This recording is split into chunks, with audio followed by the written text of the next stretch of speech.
lors de son message de vœux à la nation.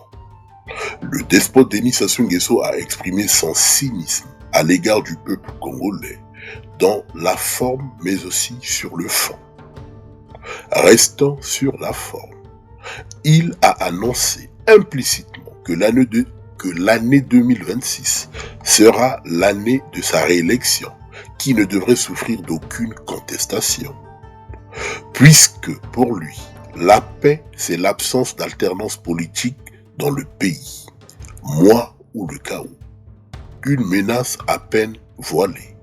L'année 2026 est déjà là, avec ses 12 mois bien rangés, munis les uns de nombreuses inconnues et les autres de multiples annonces, en tête desquelles figure l'élection présidentielle prévue au mois de mars prochain.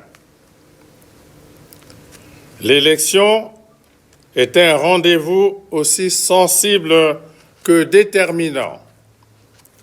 Rendez-vous du peuple avec les urnes dans la paix. Mes chers compatriotes, le vote dans les démocraties modernes est un droit civique fondamental. Voter est un devoir moral. Par son vote, le citoyen assure le bon fonctionnement de la démocratie.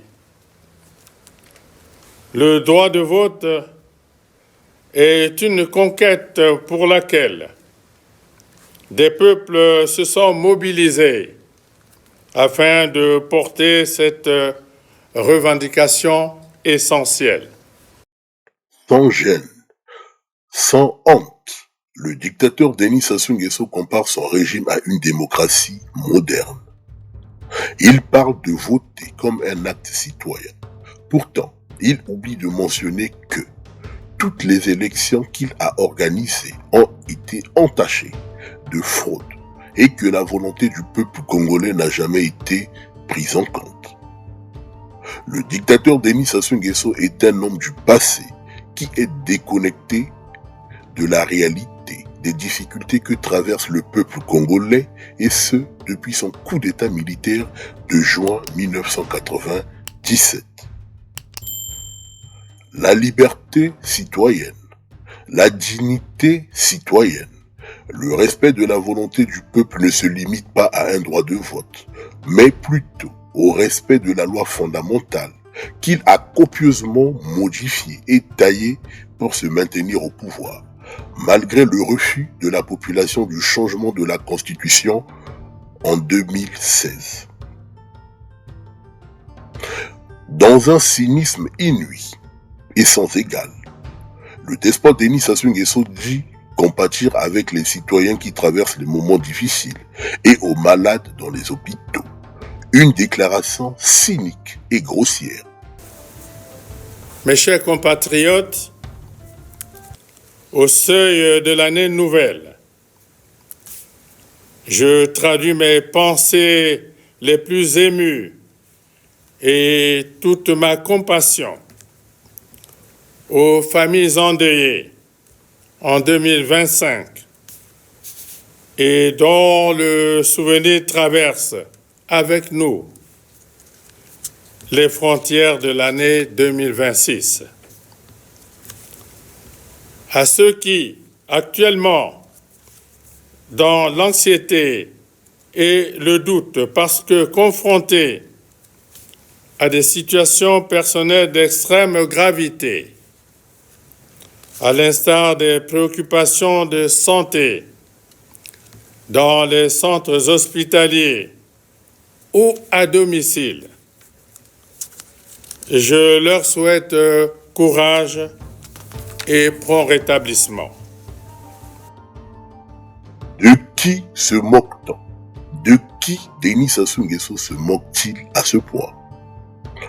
2025 restera dans la conscience collective du peuple congolais comme une année meurtrière par les crimes contre l'humanité menés par Serge Oboa et son convoi de la DGSP.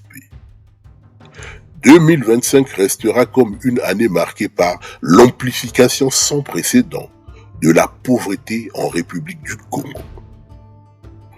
2025 restera dans la conscience collective du peuple congolais comme l'année de la rupture, mais aussi celle de la prise de conscience du peuple congolais sur la nature criminelle du régime qui dirige le pays depuis près de 42 ans. 2026 sera son dernier mandat et marquera l'effondrement de son régime sanguinaire. Le message de vœux 2026 du despote Denis Sassou Nguesso est un écran de fumée sur ses échecs.